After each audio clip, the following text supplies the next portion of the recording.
আজকে আমরা টেন্স সম্পর্কে কিছুটা পড়ব।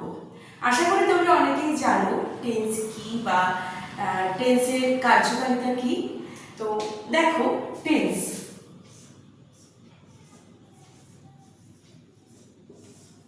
প্রথম হচ্ছে টেন্স কাকে বলে, টেন্স বলতে কি বোঝায়।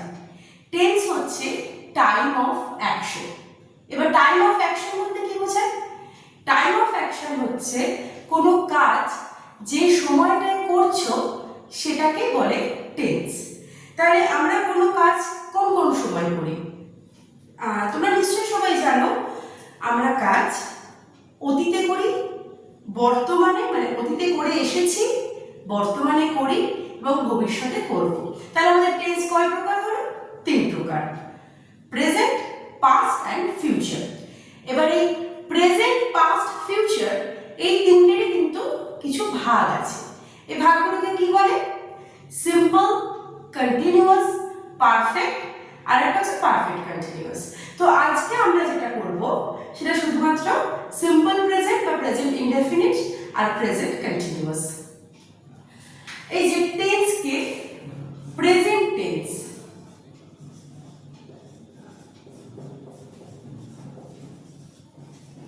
এটাকে আমি আজকের জন্য শুধুমাত্র দুভাবে তোমাদের দেখাচ্ছি। এটা হচ্ছে সিম্পল প্রেজেন্ট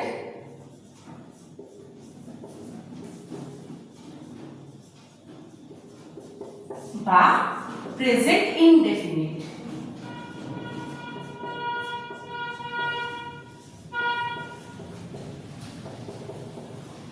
আর একটা হচ্ছে প্রেজেন্ট কন্টিনিউয়াস।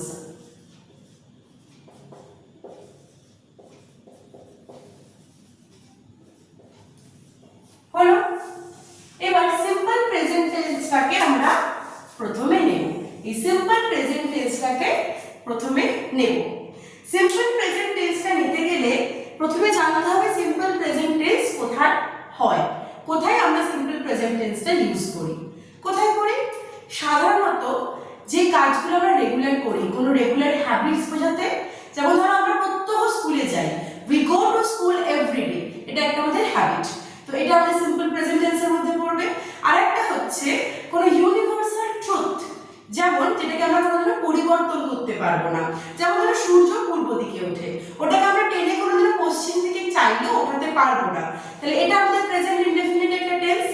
আরেকটা হচ্ছে কোনো ঐতিহাসিক ঘটনা, সেইটা কিন্তু প্রেজেন্ট ইনডেফিনিটের মধ্যে পড়ে। এবার সিম্পল প্রেজেন্ট টেন্সে কিছু রুলস আছে। রুলসটা কি? প্রেজেন্ট টেন্সের রুল মানে আমরা কিভাবে সিম্পল প্রেজেন্ট টেন্সটাকে করব। একটা সেন্টেন্স তৈরি করতে গেলে তার কিছু নিয়ম আছে। সেরকমই সিম্পল প্রেজেন্ট টেন্সটাকে যখন আমরা একটা সেন্টেন্স হিসেবে লিখবো, আমাদেরকে কিছু স্টেপ ফলো করে সেই সেন্টেন্সটাকে তৈরি করতে হবে। খুবই নমিনাল। যেমন একটা সেন্টেন্সে প্রথমে সাবজেক্ট আসে, সাবজেক্ট প্লাস হচ্ছে V1। V1 মানে হচ্ছে সাবজেক্ট ভার্বের প্রেজেন্ট ফর্মটা বসবে, প্লাস অবজেক্ট। হলো? তাহলে একটা এক্সাম্পল ধরা যাক। এখানে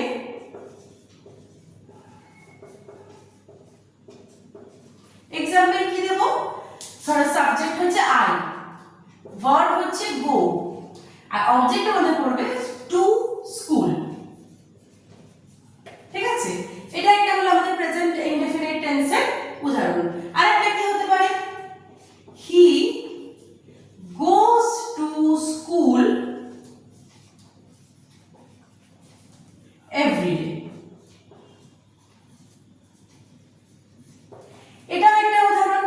এবার তোমাদের মধ্যে প্রশ্ন জানতেই পারে যে আই এর সাথে আমি গো করেছি, কিন্তু হি এর সাথে কেন এখানে গোজ হলো? এখানে একটা ছোট্ট নিয়ম আছে, সেটা হচ্ছে আমি এটা একটু মুছে দিচ্ছি।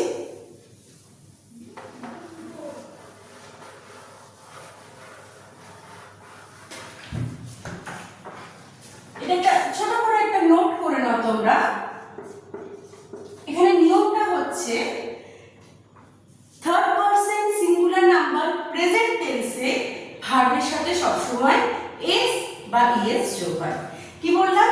থার্ড পারসন মানে যেটা পার্সেন্টটা হবে first person, second person, third person, তিন রকম পার্সন আছে আমরা জানি, তার মধ্যে পার্সনটাকে থার্ড হতে হবে। Third person plus number, number বলতে সিঙ্গুলার আর প্লুরাল, তো এখানে আমাদের কি হতে হবে সিঙ্গুলার নাম্বার, সিঙ্গুলার নাম্বার। আর টেন্সটা কি হবে প্রেজেন্ট টেন্স, প্রেজেন্ট টেন্সটা হবে প্রেজেন্ট।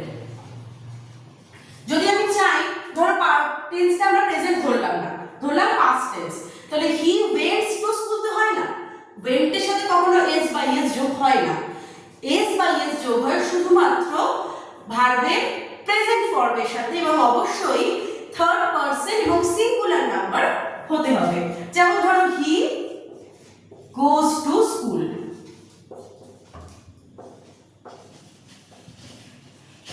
এবার দেখো এটা হচ্ছে থার্ড পারসন হি, পারসন কোনগুলো I you first person, you এটা হচ্ছে সেকেন্ড পারসন, আর বাকি সমস্ত কিছু হচ্ছে third person.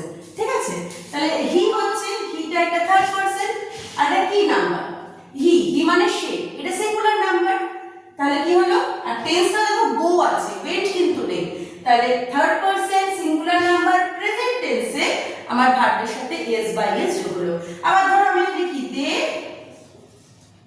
Go to school, এখানে দেখো সব সেম আছে, খালি এখানটাতে দে হয়ে গেছে, কোন জায়গাটা আমার মিসম্যাচ করে গেল, নাম্বারটা মিসম্যাচ হলো।